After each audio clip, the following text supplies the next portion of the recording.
From the station working for you, this is Good Morning Indiana, streaming now. And it is 5 o'clock here on your Tuesday. Good morning to you. I'm Lauren Casey. Lauren, good morning to you. I'm Rafael Sanchez, and these are your headlines on this November the 10th. More schools are going back online as more students and staff are being impacted by COVID-19. We'll explain the latest changes being made for many students right here in Johnson County. President-elect Joe Biden outlining his plan to combat COVID-19, the strategy he has as new vaccine breakthroughs are now being made. Plus, Election Day is over. What are you now supposed to do with all of those political signs? Our Kelsey Anderson tells us why the obvious idea of recycling is a bad idea. Good morning to you on this Tuesday to Good Morning Indiana. And Lauren, I opened the door once and then I closed it again because I wanted to make sure that I was still awake, Todd Clausen, when I walked outside. It's so nice out there. Yeah, it's actually starting out pretty warm out there, Todd. I almost didn't even need a little light jacket when I came in this morning. Yeah, you know, Rafael, you weren't dreaming. I mean, it's 66 degrees out there. It's beautiful.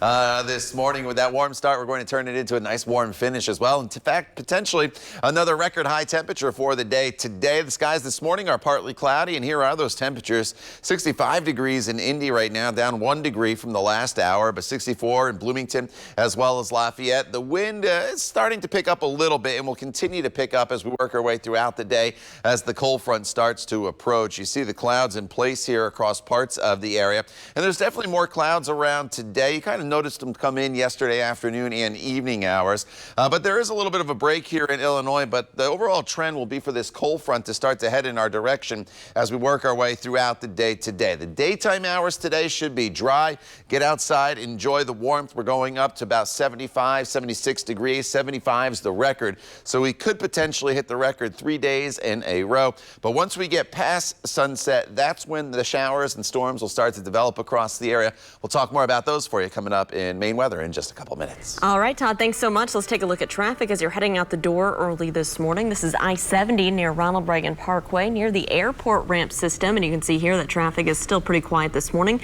The orange barrels there are pulled out of the travel lane, so no lane restrictions in that spot at this time.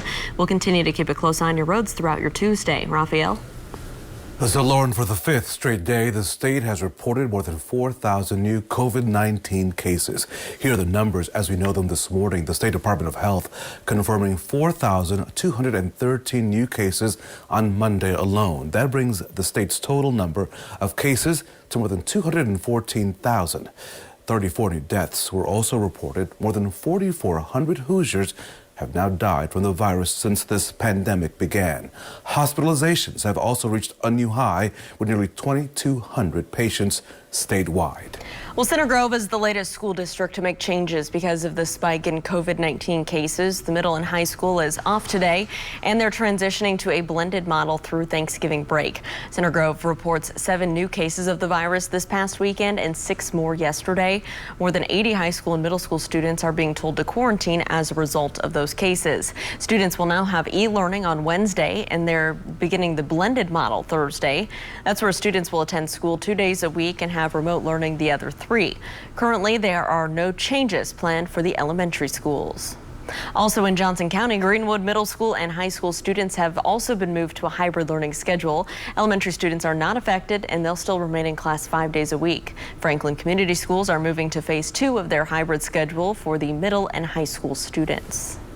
On the national front, President-elect Joe Biden getting ready to work, announcing his plans to tackle this ongoing pandemic. ABC's Alex Prochet explains this morning. As the U.S. passes 10 million COVID cases, President-elect Joe Biden is welcoming Pfizer's vaccine breakthrough, but warning there's still more work to be done. The challenge before us right now is still immense and growing. We're still facing a very dark winter. Mask wearing often politicized by the president, Biden is now trying to reset that conversation. I want to be very clear. The goal of mask wearing is not to make your life less comfortable.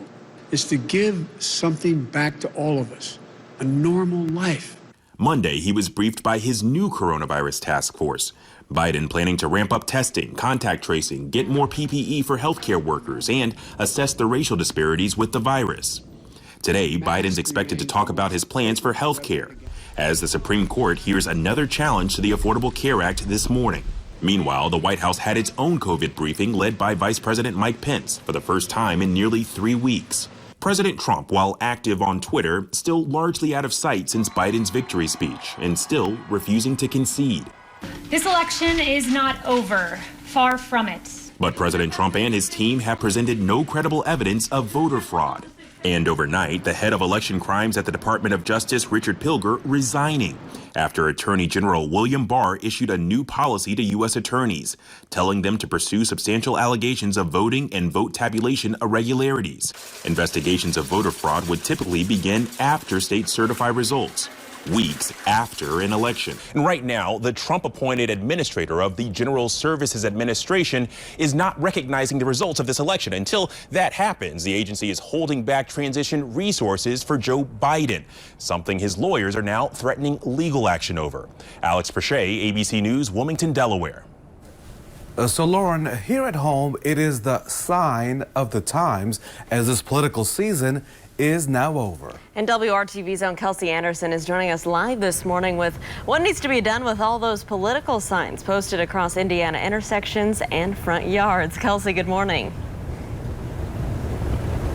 Hey, good morning, Lauren and Raphael. So it doesn't matter whose name is on that sign, whether they won or whether they lost. People are starting to take down those yard signs, and you can do practically anything with those signs except recycle it. Experts say the best thing you can do is find a way to repurpose the sign or donate them to a local artist who might have a plan for them. But one thing you absolutely should not do is put them out for recycling. So that is wish cycling. People see that plastic yard sign and they're like, wow, I really want to do the right thing. I want this to be recyclable. So they might be tempted to put it in the recycling bin. And that's the wrong approach. People should recognize that that is number 3 plastic, which is polyvinyl chloride. It is not a recyclable type of plastic, and it is not in a form that could be recycled.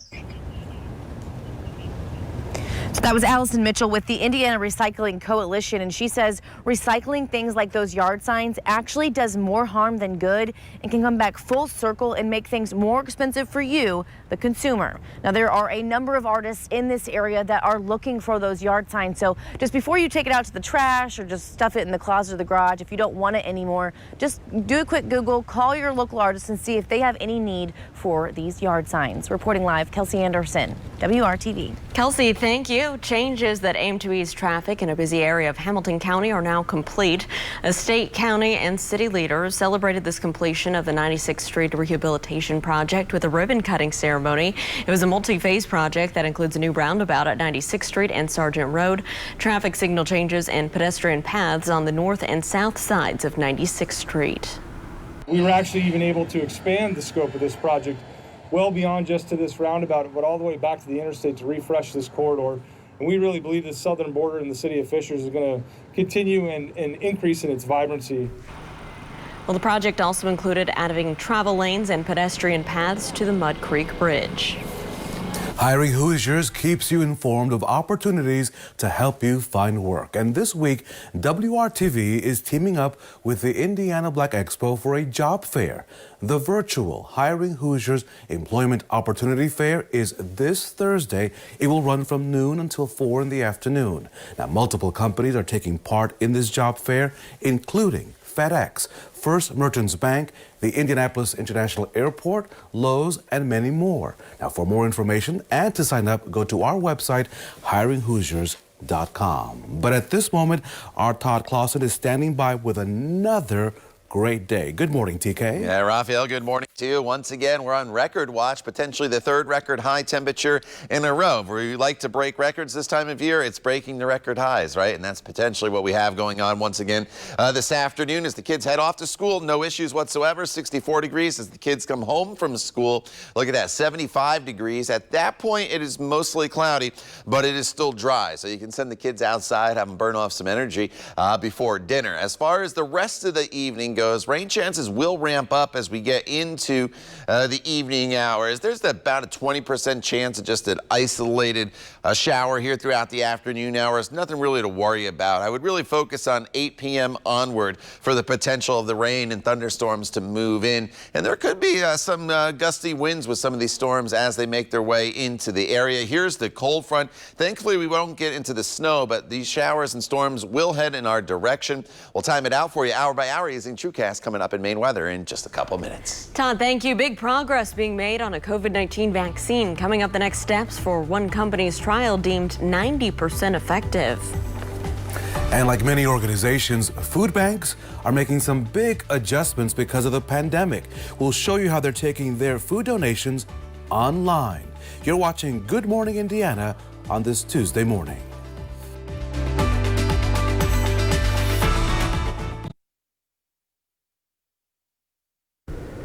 Welcome back. The time right now is 5:13 here on your Tuesday. Here's a live look at the downtown area at your commute. I-65 and I-70 at the North Split. Everything's traveling up to speed.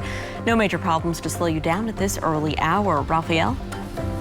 So, Lauren, this sounds promising. Pfizer says its COVID-19 vaccine trial is 90% effective. So what's next for the pharmaceutical giant and the study?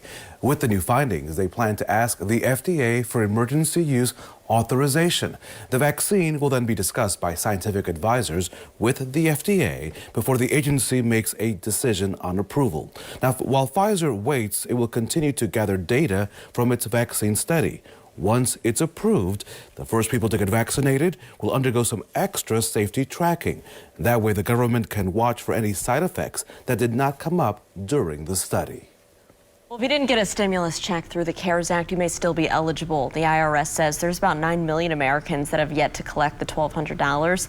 They recently extended the deadline to claim missing checks until November 21st. The IRS says it will be sending out letters to those who may be eligible. But even if you don't get a letter, you can still register online and check your payment status. Indiana's senior U.S. Senator Todd Young is now quarantining after one of his staff members tested positive for COVID-19. In a statement, Senator Young says that he had contact with the person in a meeting last week right here in Indiana. He says all of his in-person activities have been canceled until further notice out of an abundance of caution. Young says so far he feels healthy and will be tested for the virus this week.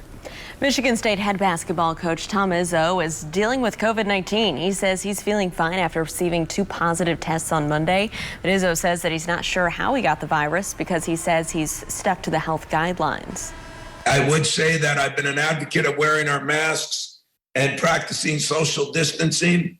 I'm still an advocate of that. I don't think that deters me in any way, shape, or form. I think we've got to understand that it is serious and it's invisible. Well, Izzo will be in isolation for 10 days, and during that time, his associate head coach will run the team practices. The university says it has not had any other cases in its basketball program since the Big Ten testing began. At 5:15 on our Tuesday, let's get a check of a beautiful day in our forecast with Todd. Yeah, you know, it's another warm day, Lauren. You just need to soak in these 70-degree days because you know they're not going to last too long in the month of November. In fact, this is one of the longest stretches of record potential temperatures we've seen in quite a while. We've done it 2 days in a row now. Today, potentially the third. And even if you go back to last week when we didn't break records, but we were in the 60s and 70s, it's been a very, very warm start to the month. And it's going to continue here through much of the day today. We're in the 60s right now. The afternoon will be mostly cloudy. It'll be a little more windy.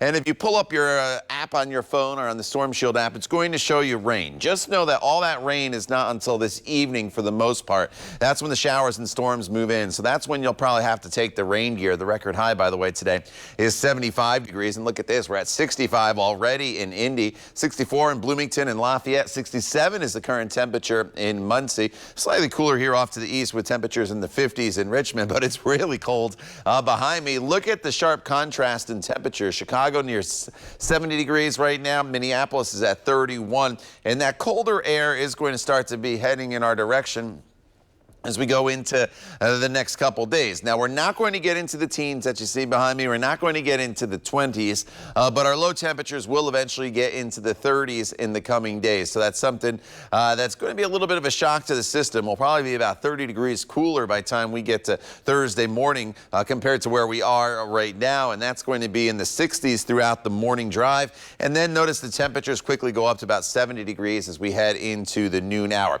There is some cloud cover that's around throughout the day today, but what we really just wait on is this cold front to make its slow progress towards us. And as the front approaches, you'll notice the wind will kick up a little bit today, and it'll be a little bit breezy. There's some wind advisories out there across the state line in Illinois, but I think we probably won't get into that advisory. I don't think the winds will be that strong here in central Indiana. Watch the timestamp here in the top corner of your screen, and as we work our way throughout the evening hours, there could be a stray shower, but it's really not until after 9 o'clock that some of this heavier rain and maybe a few thunderstorms starts to come into the area. This band of rain, that's the actual cold front that's going to come through. And once we get past midnight, there could be a lingering shower, but most of the rain should be done by midnight, and that's going to set us up for the cooler temperatures tomorrow at the passage of the cold front. But here's where we're going today. Get out there and enjoy.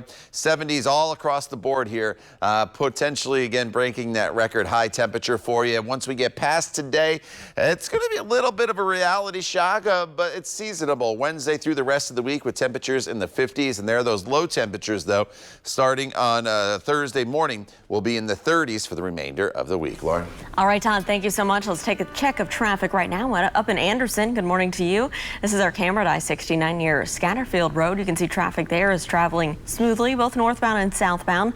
No crashes right now around central Indiana to slow down your commute. But of course, we're keeping our eyes on your roads and we'll keep you updated. Raphael. So like many things during this pandemic, now food pantries are taking their services online because, of course, of COVID-19. Feeding America says food pantries have changed with a drop in volunteers and pop-up distribution sites. To help, they're putting a bigger focus on online fundraising. It works a lot like online shopping. People can select the products they want to buy and donate. Then the food pantry places an order once they have enough. Banks have been running on kind of a disaster response mode since March, and long term it is not sustainable. On the food and fundraising side, online has been really a lifesaver for many food banks. And many food banks will be planning for the upcoming holidays, which is, of course, a critical time of year. According to Feeding America, 50 million people are now facing food insecurity. Well, lettuce sold across the country is subject of yet another recall. The company Tanamuro and Antel is recalling thousands of heads of romaine lettuce for possible E. coli contamination. The lettuce was shipped to 19 states, including Indiana. Each head is individually wrapped and it has a packed-on date of October 15th or 16th. The FDA says the recall is based on a random sample collected by Michigan health officials. So far, there are no reports of sickness linked to the lettuce. So every November, pumpkins sit rotting on those people's porches until they're thrown away. Maybe you have one of these pumpkins in front of your yard there. But one Illinois museum is putting that old jack-o'-lantern to good use. Check this out. The Discovery Center Museum is letting people smash them as a test of physics. Why not? Some were blown up, others were launched across the parking lot with a catapult. I would love to see that in the WRTV parking lot. That'd be awesome. Look at that. The museum says their mission is to find fun ways for people to learn. The pumpkin smash was a good opportunity to do just that. A flying pig is catching the eyes of drivers in Colorado. Say what? Why, one man decided to make the popular saying come true right after the break.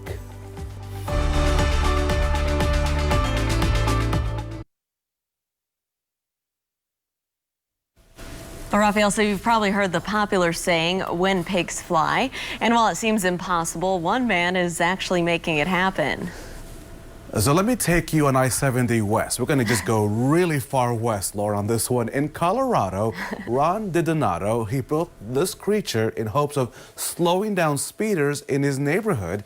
He says he wanted this pig complete with moving wings, and hopefully it would catch the driver's attention. Couldn't go out, couldn't do anything, so I decided to do this just to slow the traffic down, and it sure has helped. I'm not an artist of any sort. So I did paper mache, and then to make it weatherproof, I fiberglassed it, and then painted it pink and put lipstick on it. Hey, you gotta laugh these days. My only advice is, as someone that investigates these things, make sure that it's on your property, not in the right of way. Otherwise, it could be torn down, but that's a different story. Ron says he plans to leave it up as long as it keeps working. He may even make more of these flying pigs. So, what do you think, Lauren? Do you think that would slow you down or just make you laugh? Maybe both. You'd probably be like, what the heck is that? Pretty creative. You kind of just give it the glancing thing, and you're like, if you have so many cars, is that what I think it was? Right. Pig out there. All right. Outside right now, as you take to the roadways, they're dry and it's mild. You may not even need the light jacket this morning as you walked out the door. And temperatures will be in the 70s by the noon hour, and potentially another record high temperature later on today. As the record 75, there's more in the way of cloud cover around, so it's not a guarantee that we'll get to the record like it was yesterday. That was a slam dunk case. But as we go throughout the afternoon hours, it's still going to be very mild whether we break the record or not. Once we get past 6 o'clock, that's when we're going to see the rain start to make its way into our area. You see it's still well off to our west right now, but there could be some thunderstorms moving through as well, and some of them could be borderline strong to possibly severe. We'll talk more about that for you coming up in just a couple minutes. All right, Todd, thank you. Well, local college students say they want to take COVID-19 tests before leaving school to keep their families safe ahead of Thanksgiving. Just ahead on Good Morning Indiana, what they say they want their university to do to help. It is 5:26 on your Tuesday. Stick around. We'll be right back.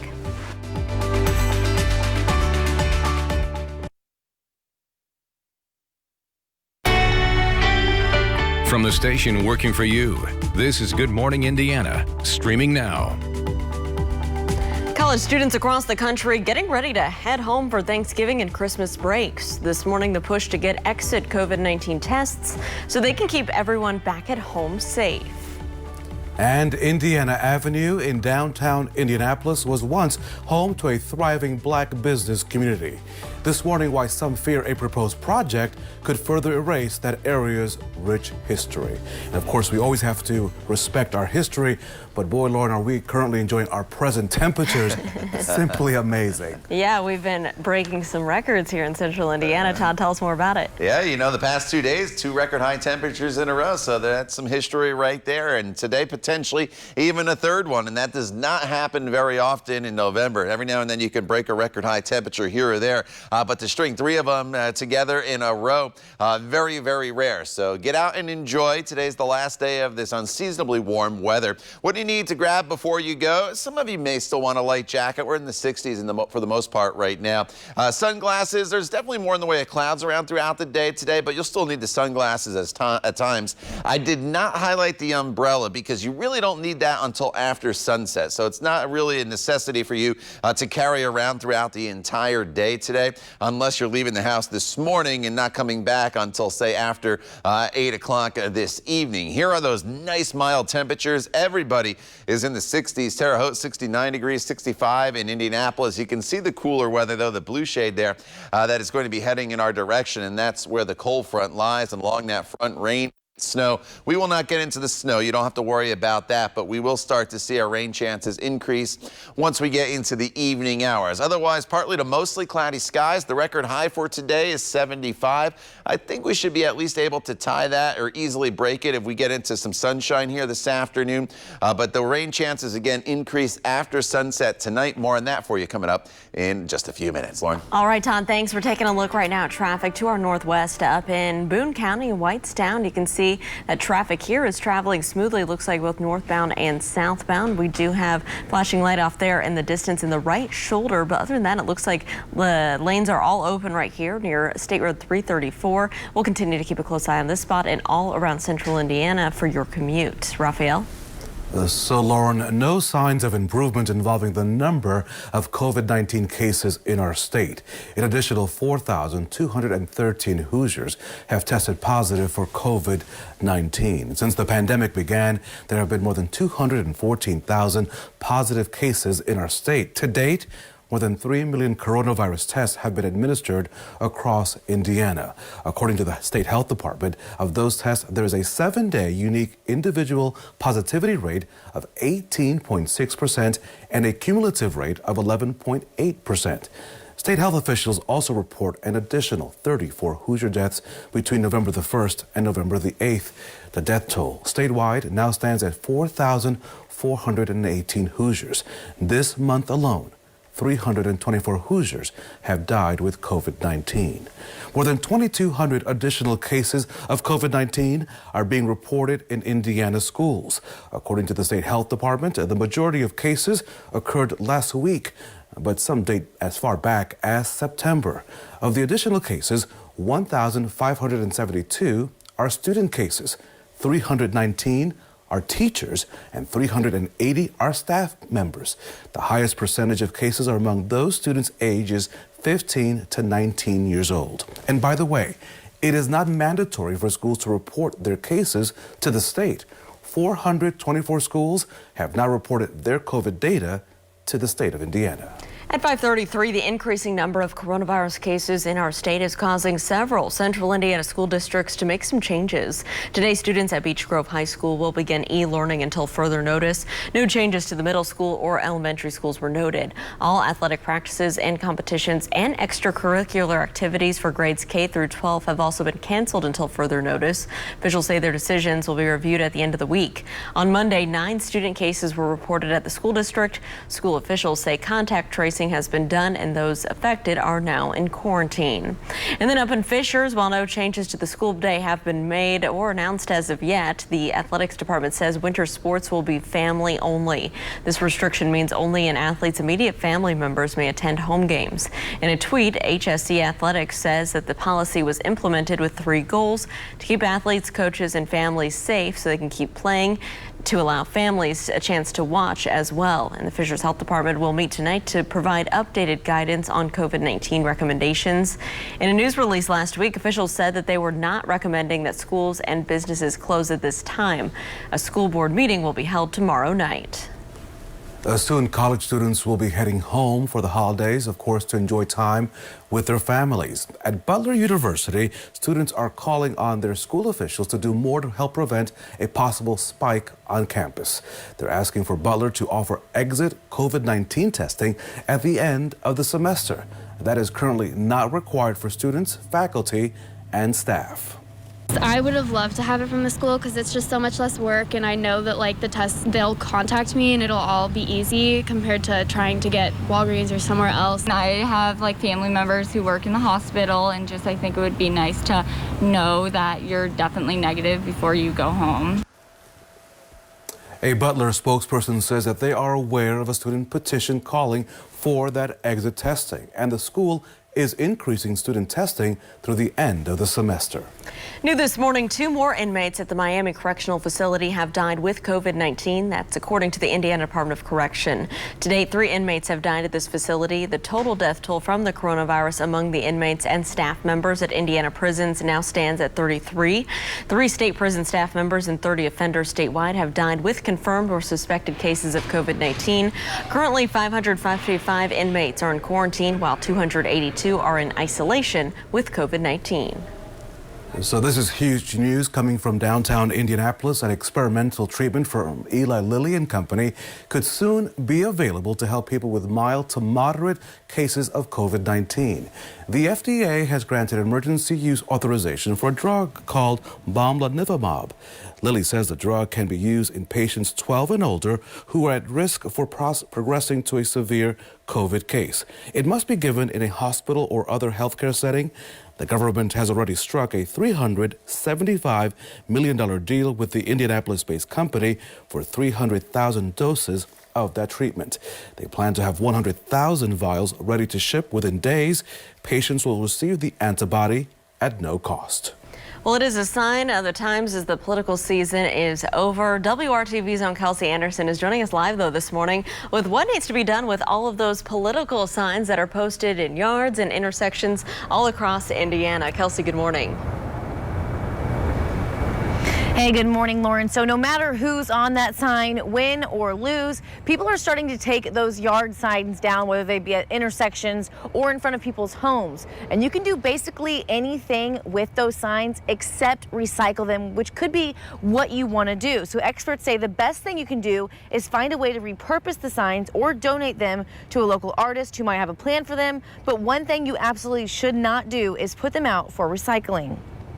When you are putting the wrong things in your recycling bin, you're contributing to contamination, and it's costly to the recycling facility and all down through the process. And that actually translates back into higher costs for you as a consumer. So Allison Mitchell, that was her with the Indiana Recycling Coalition, and she says recycling things like those yard sign is called wish recycling. She says it's important that you only recycle materials that are on the safe recycle list. So I noticed earlier Raphael mentioned people dumping those pumpkins also, and Allison tells me this is a very busy time for those recycling sites and the trash sites because those pumpkins are so wet and so heavy. So she says if you also have those pumpkins, the best thing you can do is just put them out in the woods somewhere to feed those squirrels, feed the deer, feed those animals instead of taking them to the trash can. That way they don't cause problems over at the dump sites. Reporting live, Kelsey Anderson, WRTV. Kelsey, thank you so much. President Trump is moving forward to challenge last week's election results. His campaign has filed a lawsuit to stop the certification of election results in the state of Pennsylvania. Lawyers for the president argue that Democratic voters were treated more favorably than Republican voters. The lawsuit filed on Monday seeks to block several counties from counting mail-in ballots that were not witnessed by a Trump campaign representative when they were processed, as well as mail-in ballots with defects that were allowed to be fixed. In Pennsylvania, Democratic voters submitted almost 3 times as many ballots by mail as Republicans. The document filed contains no evidence of voter fraud. Meanwhile, U.S. Attorney Bill Barr sent a memo calling for investigations into election misconduct. In it, he told federal prosecutors that they should look into what he calls voting irregularities even before states move to certify results in the coming weeks. That caused a Justice Department high-ranking official to quit in protest. Richard Pilger resigned Monday as the TOJ's top elections crimes prosecutor. In an email, he told colleagues that Barr's memo did away with a 40-year-old policy of not interfering in ballot fraud investigations before an election becomes certified. At 5:40, a new development proposed for the historic Indiana Avenue district is now facing some backlash. Indianapolis-based developer Buckingham Companies is looking to tear down the Walker Plaza building to make room for a 5-story mixed-use apartment and retail space. The new development would sit between the Walker Legacy Center and Indianapolis Urban League. Black residents established a vibrant social and commercial space along Indiana Avenue and surrounding areas by the 1890s. But the area looks much different today after gentrification and the expansion of IUPUI's campus. Alita Hodges' family used to live on Indiana Avenue. She says while she's not against new developments, she hopes to see something that reflects the many years of Black history. And just like when the Circle Center Mall first came, they kept the historic buildings on Meridian and Illinois Street. They kept those facades so that it looked like you were walking into a historic building, but here you were walking into a huge shopping mall. And the same thing could be done here. A virtual information session on the proposed apartment building will be held tonight. We have more information, including how to attend, on our website. Just visit WRTV.com.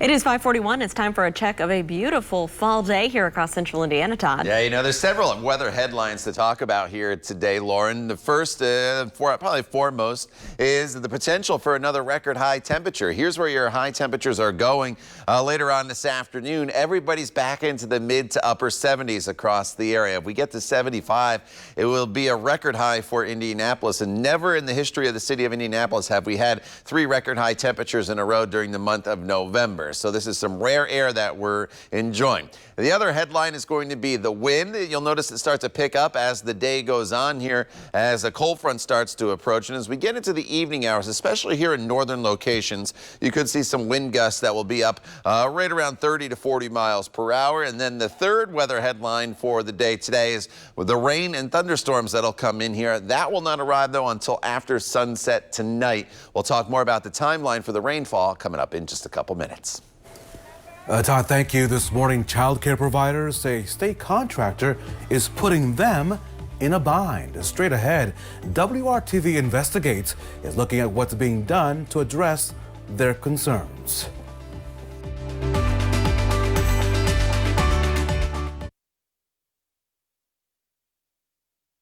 Welcome back. WRTV Investigates is working to get answers for parents and child care providers who reached out for help.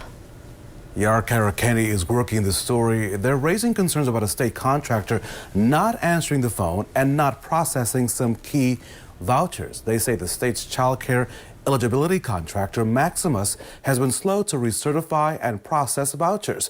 And that's federal money that helps low-income families afford child care. Many parents can't afford to pay the full price. Long hold times on the phone and online chat are also a problem.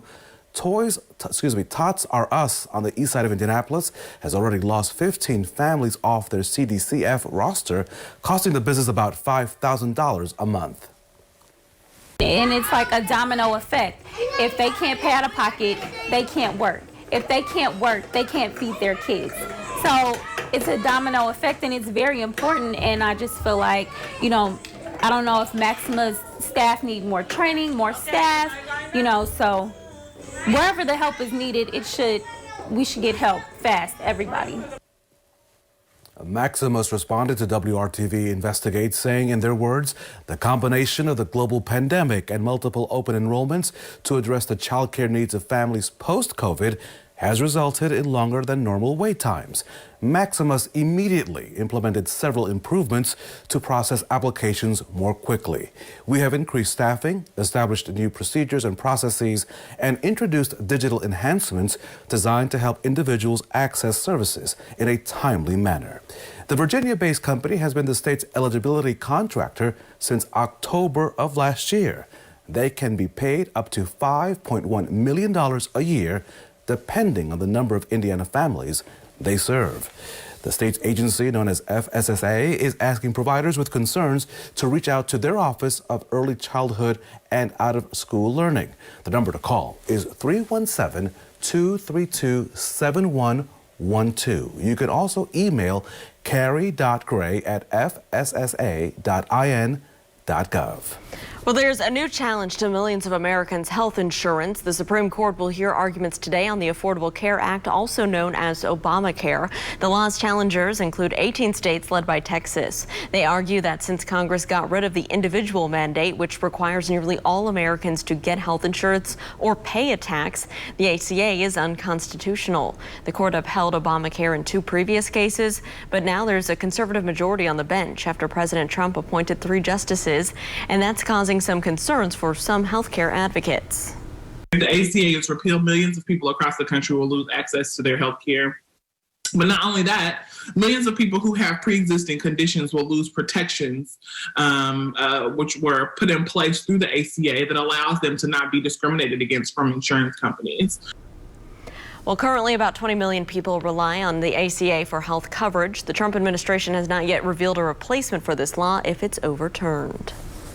Beginning today, the European Union will impose tariffs on up to $4 billion worth of U.S. exports. The list includes, it's a long list, increased taxes on exports like tobacco and rum, vodka, handbags, motorcycle parts, and tractors. Now, this comes after the World Trade Organization cleared the way last month for tariffs to be imposed on American goods by the EU.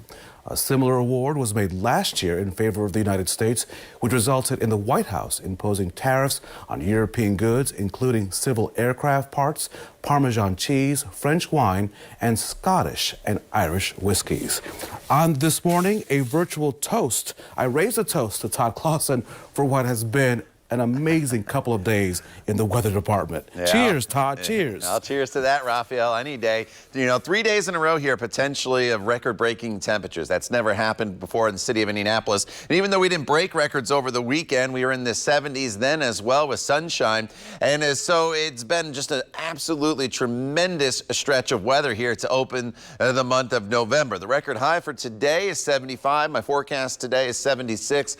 If we have enough sunshine this afternoon, this temperature once again will easily be up right around 80 degrees. But I do think there is going to generally be as a whole more in the way of cloud cover around today than what we saw the past couple days. And the reason is a cold front will be approaching from our west later on this evening. 65 degrees right now is the current temperature in Indy, and everybody's in the 60s here this morning with the exception of a few 50s there over in Richmond and Connorsville, 69 in Terre Haute as well as Greencastle right now.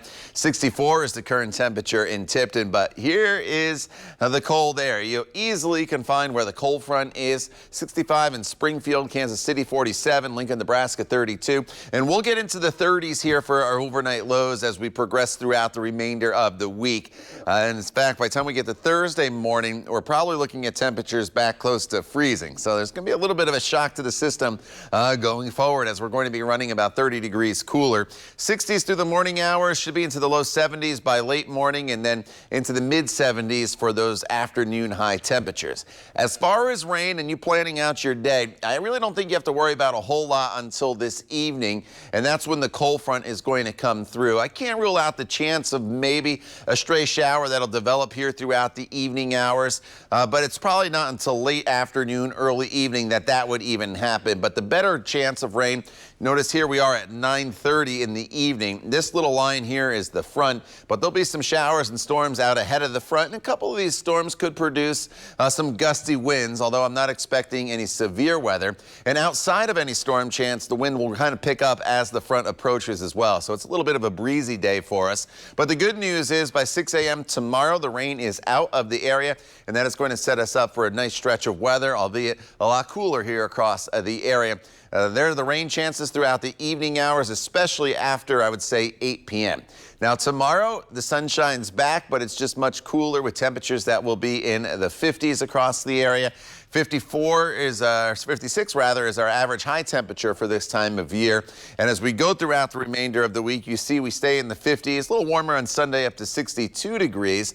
But notice those overnight lows as well. Once we get to Thursday morning, right around freezing, then we're in the 30s, at least until Sunday morning. So yes, I know it's going to be cooler, but actually just returning us to more seasonable levels, Lauren, for the month of November. All right, Todd, thanks so much for keeping a close eye on your commute as you're heading out the door this Tuesday. Here's I-465, a little north of I-70 over on the east side of town where traffic's really picking up. You can see lots of headlights moving northbound and southbound there on the interstate on 465. Traffic is traveling smoothly. No crashes to slow you down. Of course, we'll keep you updated. Raphael?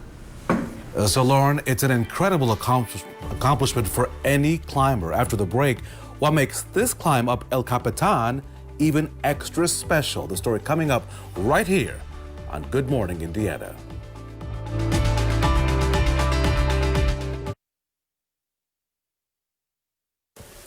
So this is amazing. A feat like no other. Emily Harrington has become the 4th woman to ever free climb El Capitan in Yosemite National Park in less than 24 hours. The 34-year-old is the first woman to do so using the Golden Gate route. El Capitan is a massive 3,000-foot granite face. She scaled it in 21 hours and 13 minutes. Harrington started climbing at 1:34 in the morning back on November the 4th. This morning, she's now part of an elite group as the first woman and 4th person to ever free climb that Golden Gate route in under 24 hours. Congratulations to her. I would love to have, Todd, that kind of determination and stamina to be able to do that, because that would be an amazing view. Yeah, I saw pictures of her, video of her actually scaling the mountain there, and absolutely unbelievable what they hold on to get up there. So congratulations to her this morning as you walk out the door, starting your day off. And maybe you're not scaling a mountain, but maybe you're planning on going for a walk through the neighborhood or a hike at one of our state parks or local parks here today. Look at these temperatures. Not bad at all. We're in the 50s and 60s. 60s this morning. Radar is quiet right now, and radar stays quiet through much of the day today. It's not until this evening that showers and some thunderstorms come in. So the daytime hours are dry, showers after sunset. The other weather headline, the record high once again in jeopardy today. The record high is 75, forecasting a high today of 76 degrees. Plenty more on the forecast and the rain, as well as your news headlines coming up when Good Morning Indiana continues right here on WRTV.